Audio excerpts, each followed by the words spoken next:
Bonjour à tous et bienvenue dans ce nouveau numéro de la boîte à luxe. Mon invitée du jour s'appelle Aurélia, elle tient l'un des blogs les plus suivis en France. Ce blog c'est Absolutely Glamorous.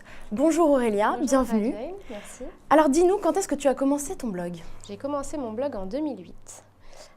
Voilà, ça fait un petit moment maintenant. Comment t'es venue cette idée, d'où t'es venue l'envie de commencer ton propre blog? Alors avant d'être blogueuse, j'étais une grande lectrice de blogs féminins. J'ai eu envie moi aussi de participer à ce mouvement. J'ai trouvé que c'était populaire, c'était facile, c'était gratuit. J'avais la possibilité de prendre la parole sur des sujets qui me plaisaient et je me suis lancée comme ça.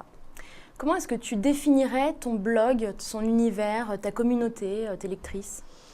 Alors, je dirais que ma lectrice, en général, me ressemble assez. Elle est trentenaire, voire un petit peu plus âgée que moi. Elle est urbaine, elle aime beaucoup la mode. Elle est assez beautista aussi, consommatrice de produits de beauté. Et elle voyage, elle aime se faire plaisir et je pense l'esthétisme avant tout. Alors ton blog existe depuis 2008. Depuis combien de temps est-ce que tu peux en vivre? J'en vis depuis bientôt 5 ans. Voilà. J'avais commencé en fait très tôt à travailler avec des marques, pas forcément de manière rémunérée, mais en tout cas de collaborer avec des marques. Et puis petit à petit, ça s'est professionnalisé et aujourd'hui, effectivement, c'est devenu mon métier. Donc en fait, quasiment au début, au bout d'un an. Oui, très vite. D'accord. Est-ce que tu sais si tu as une influence directe sur tes lectrices? Est-ce que tu as des retours? Est-ce qu'elles s'inspirent de tes lookbooks, ton style, etc.? Alors on est en interaction permanente en fait avec notre lectorat via notamment les réseaux sociaux, via les commentaires, mais via aussi les mails. Donc effectivement, on a des retours qui sont quasi immédiats sur un post, un avis qu'on aurait pu donner sur un endroit, une pièce qu'on aurait achetée. C'est très interactif et très rapide. Tu arrives à répondre à tout le monde? J'essaye. Ouais, j'essaye. Ça doit pas être facile, non? Tu as combien de mails par jour? Par jour, autour de 500, je dirais. 400-500 mails, ouais. Mais pas uniquement de lectrices, hein. Il y a des sollicitations de marques, des invitations, voilà, un peu de tout. Et tu arrives à déconnecter de temps en temps? J'essaye. Où est-ce que tu achètes tes pièces en général? Dans des friperies, dans des grands magasins, qu'est-ce que tu préfères?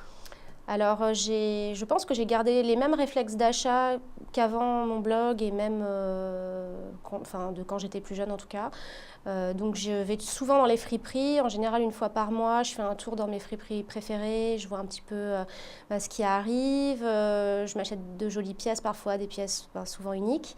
Mais un petit peu aussi de fast fashion, comme toutes les jeunes femmes d'aujourd'hui, et des accessoires plus luxe. C'est là où j'investis en général, parce que je pense qu'avoir un joli accessoire, c'est capital pour le style et qu'on ne regrette jamais un bon investissement. Donc ça peut être sacs, chaussures, oui, écharpes? Surtout les sacs, les chaussures, effectivement un carré, un bijou, un bracelet, voilà, tous ces petits détails qui finalement font le style.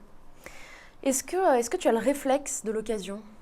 Oui, j'ai le réflexe de l'occasion, je l'ai toujours eu en fait, parce que j'ai toujours fréquenté les friperies, les dépôts-ventes. Au début pour des questions de budget, parce que quand j'étais étudiante, forcément, j'avais pas les moyens d'aller chez Chanel m'acheter un sac à prix neuf. Donc c'était plutôt l'aspect bon plan. Et aujourd'hui, même si le prix entre toujours en ligne de compte, c'est aussi parfois la rareté qui me donne envie d'aller vers l'occasion pour une belle pièce vintage. Avec une qualité peut-être différente de celle d'aujourd'hui. Voilà. Et quand tu achètes d'occasion, tu vas plutôt en ligne, en magasin? Alors beaucoup en ligne, parce que forcément, travaillant dans le digital, pour moi, c'est un réflexe d'acheter en ligne, que ce soit pour de l'occasion ou même du neuf, parce que ça va vite, parce que c'est facile, et le choix aussi est souvent plus large qu'en boutique. D'accord. C'est quoi pour toi le luxe?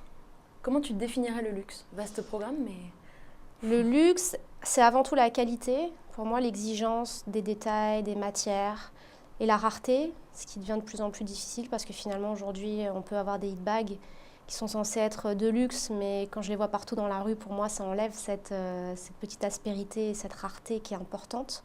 Donc oui, la rareté et l'exigence.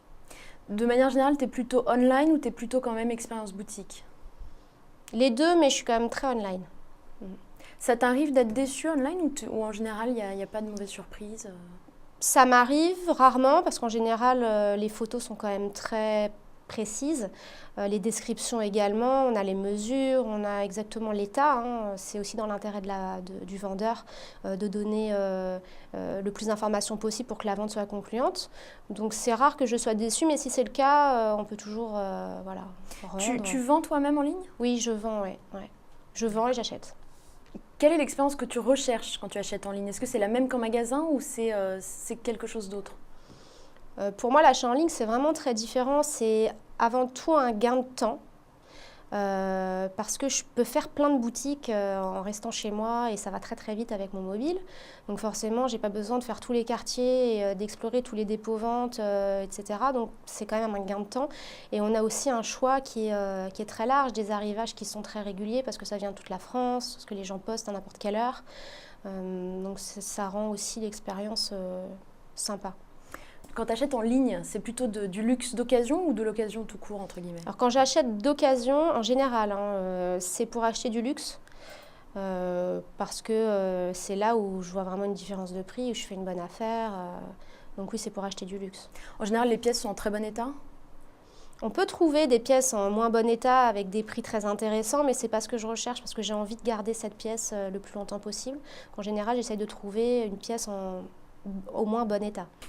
Comment est-ce que tu décrirais l'évolution du marché du luxe et ses nouveaux modèles?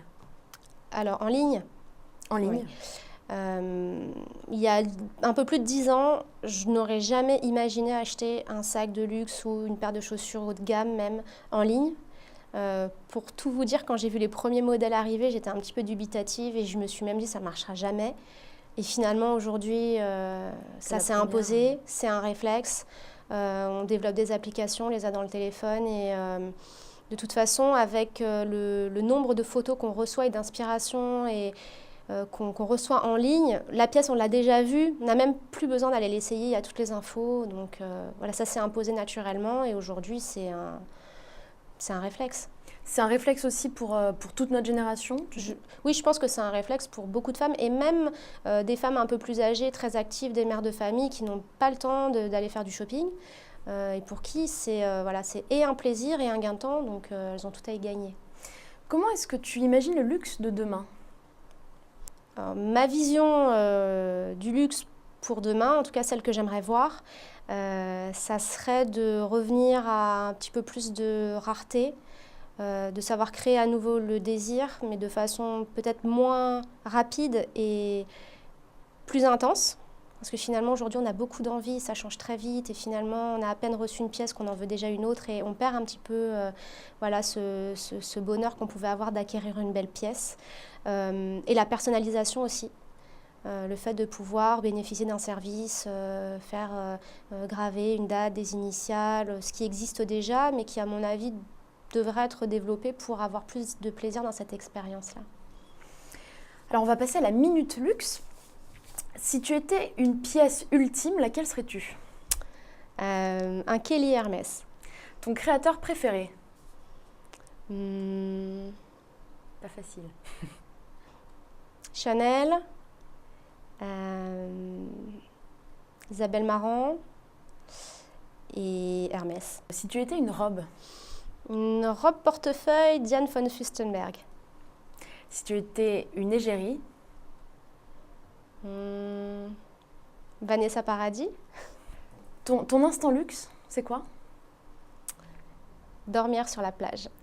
Donc tu as aussi lancé ta propre collection. Oui. Tu portes le pull et l'écharpe. Oui. Où est-ce qu'on peut trouver toutes les informations? Alors sur mon blog, tout simplement. Donc absolutelyglamoureuse.fr. Super. Voilà, vous avez toutes les infos, les pièces qui ont été créées, où les trouver. Eh bien, on ira voir. Merci. Merci beaucoup Aurélia Merci, d'avoir Laura Jane. participé à l'émission. On se retrouve très vite pour un prochain numéro de la boîte à luxe. À très vite.